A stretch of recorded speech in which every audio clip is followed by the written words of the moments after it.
it's Kimberly, the bearer of bad news. And this week we're talking about Michael Jackson's contribution to the COVID vaccine, robot toilets, and a 60-year-old footballer.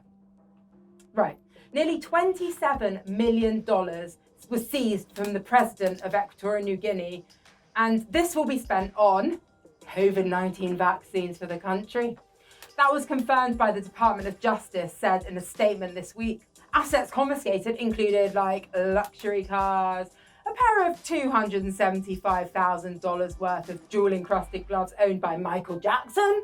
I mean, who would have thought that Michael Jackson's gloves would have gone to paying for the COVID vaccines? It's actually quite a good idea, isn't it? I mean, to be honest, I think we should start auctioning off more celeb items. I mean, if they're going to literally pay for things like my local park, right, needs more dog poo bins.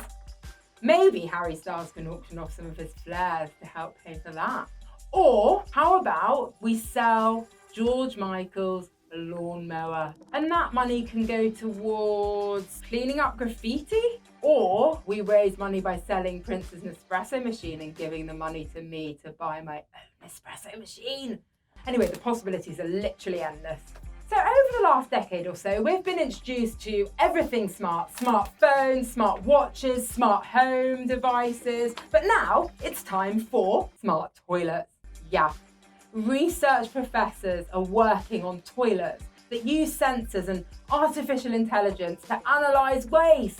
Smart toilet innovators believe that the loo could become the ultimate health monitoring tool and could be used to track samples and provide data that could be used to help with a range of chronic illnesses. I mean, it literally does make you wonder though, with the rise of artificial intelligence, if those robots with personalities are going to, start bickering over who gets the better jobs. Like Alexa, she's got a pretty cool job, she just is in charge of Googling and information, telling you what the weather is, or smart watches track your every step and tell you, if you've got messages or calls.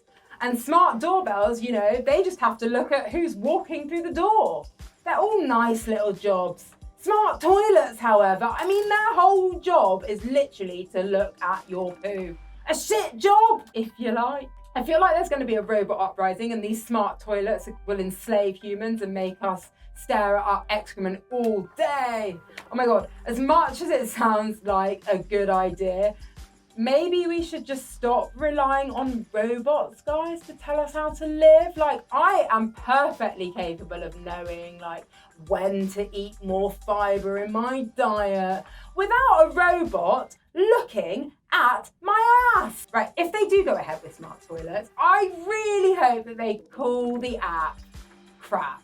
That would make it all worthwhile, wouldn't it? And finally this week, 60-year-old vice president of a tiny South American nation picked himself to play one of the country's pro soccer teams. Yeah, Ronnie Brunswick, who name I think I'm pronouncing correctly, is one of the club owners, right? And he put on his kit, laced up his boots and took to the field as a striker.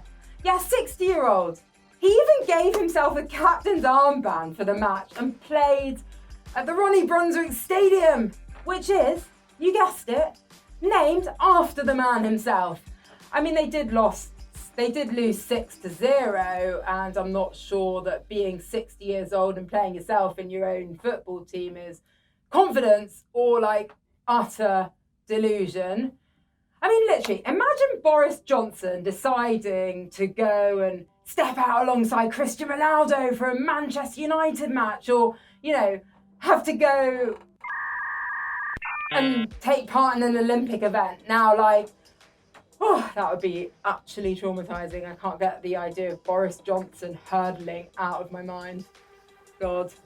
Guys, that's all we've got time for this week on this week's bad news. But remember to subscribe to the channel and please comment below if you've got any bad news stories that you come across. We would love to know. And thank you so much for watching. We can't wait to see you next time.